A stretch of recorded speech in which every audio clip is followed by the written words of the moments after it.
Kansas. This question comes from Kansas. So, can occupants of a hotel be advised of criminal trespass if they are long-term residents? We have a hotel in our city that is basically running as a long-term stay establishment. About 3/4 of the residents pay monthly to stay there. The owners have tried to use us in the past to get those residents out of their hotel when they get behind on the rent or get fed up with them. Even though it has been suggested, the hotel does not move their long stay guests room to room each month or even have them check out. An example of a resident who's been staying there for over a year. All of his belongings are in his room. He gets his mail there. He is a registered offender, and his address is listed on the offender registry. Even though it has been suggested the hotel does not move them, blah, blah, that's a repeat. I was under the impression that we would have to, if we want to get them evicted, we could not eject them, which is the proper term. We cannot eject them. We would actually have to get eviction orders. Okay. And then actually, there's some state statutes here. Man, I actually didn't look at these state statutes. I did have a chance to look at this first one. And so I think in the last part of this right here, it talks about that, DA provided these state statutes and said they apply to all hotel. Hey, Amanda, while we're talking about this, look up, you ready for this? I'm gonna get 36-604. Rick will write it, right? 36-604, and then KSA, and then also 58-2541. 58-2541. They're both Amanda, and maybe so. All right, Zach, do you want to start looking at those two while we talk about this? Yeah, I'm looking at it right now. All right, look. So let's start with some ground rules, okay? First of all, this is a very, very common issue, okay? And I'm gonna very, very common. I'm gonna tell you the budget tweaklies. Yes, the budget tweaklies.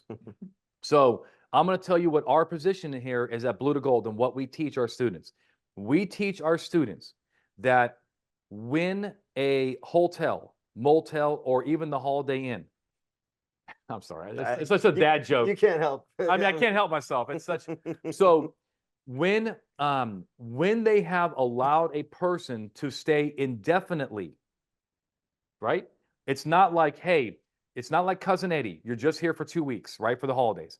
When they have essentially allowed this person to stay indefinitely, constitutionally, in my view, that turns into their domicile. That turns into their residence, because now the expectation of privacy is what? It's that of a home. This guy getting his mail there, that is absolute, in my view, that's a home. You know, and you can look at these statutes and you can see if they somehow change the script on this, but that is his domicile. He's expecting that this is, and worse yet, they have allowed it. It's one thing for me to go to the Hilton and to say, put in a change of address, and I'm there for a week, and the Hilton, the front desk is like, what are you doing here? Why are you getting your credit card statements here? I'm like, yeah, I live here now. And they're like, no, you do not. You don't live here. That's not gonna be a home.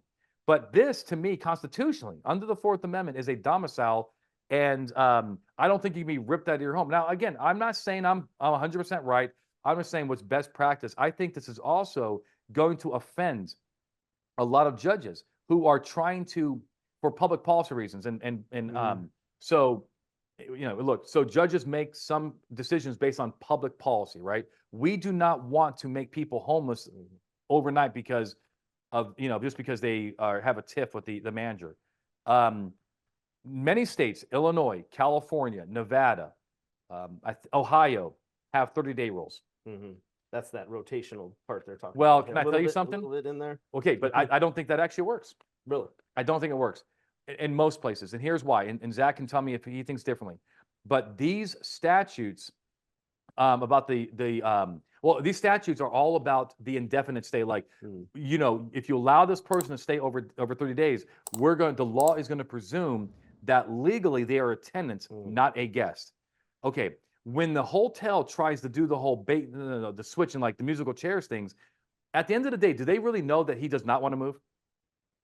No. He wants to stay in the same room. He wants to stay there, yeah. He's only moving because he's being forced to. In other words, does he still have the intent to indefinitely stay at that hotel?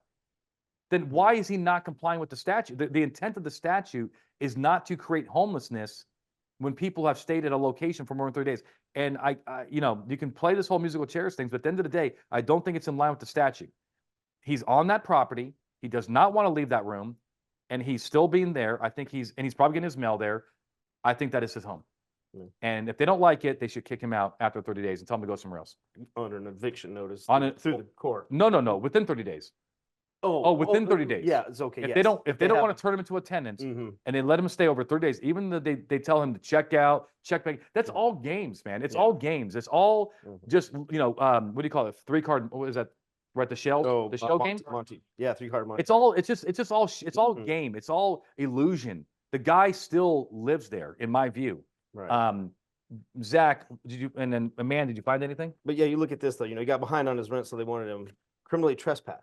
Well, he's been there for a year. He's not a criminal. Yeah, he's not a criminal there. Well, you know, because he's not leaving? Yeah. I think Zach, part of this is a hotel has a little bit of a different connotation too. It's more of a transient concept, you know, for sure. You know, long-term stays for sure. I see. I think that's what's going on here. This Kansas state statute is probably does not say anything about 30 days because not every state has it. I'm just teaching cops that under a public policy, I mean, look, cops are not lawyers, okay? They're not, I'm just teaching that if I was on scene, being a lawyer and what I know about the Constitution, I would say, hotel, you have created after 30 days is a good round number, you've created a tenant situation, you've taken that risk, now just go get the piece of paper so everybody is righteous here and we don't create needless homelessness. He can go find another place. Or unnecessary criminal charges. Zach, tell me what you think about this. Well, the statute answers the question. It answers the question. So the first one you gave, 604, that says the hotel owner can eject someone for not paying their fees, but then the other one says this does not apply to transient occupants of hotels, which is what this person is. So it doesn't apply. You cannot eject him. He must evict them. Okay, cool. Yeah. So I mean. Well, hold on. It does not apply to transient? Yeah, it says it does. This provision, the ejectment provision, does not apply to transient occupants of a hotel. Well, what's your definition? Well, what's the definition of transient? Someone who's entitled to stay there longer than like a nightly rental. So these long-term rentals. See, to me, transient to me means non-transient. Is it non-transient or transient? It does not apply to transient occupants. I just looked up the LA County definition of a transient occupant. It is someone who exercises occupancy at a hotel by reason of license from the owner of the hotel. So this person is a transient occupant. My mind means shorter term. So look, okay. We think of transient as being not permanent, which short term. I'm staying here for a few days. Yeah, I'm staying here for it's transient. It's the opposite of someone renting an apartment. Like it's opposite than tenant. So do you think that quasi tenant? It's a quasi tenant. Do you think he's a tenant, or do you think so? Okay, so I don't want to be confused here, but do you think that they can force evict him? No, or no? They cannot use the police to eject him. No, right. You have to go through the eviction process, and the statute says it. And also, I think now, what do you think about my constitutional argument? Yeah. I mean, I think as a Fourth Amendment argument, I agree with you. Yeah, it's a public policy issue. Yeah. It's almost like you know what it is? It's almost like tenancy at will, right? So in many states, right, tenancy at will is where you create this tenancy situation without a contract. You don't necessarily have to pay money. But it's, you know, a classic example is like when you let your ex-wife, you know, come back to the house to get back on her feet.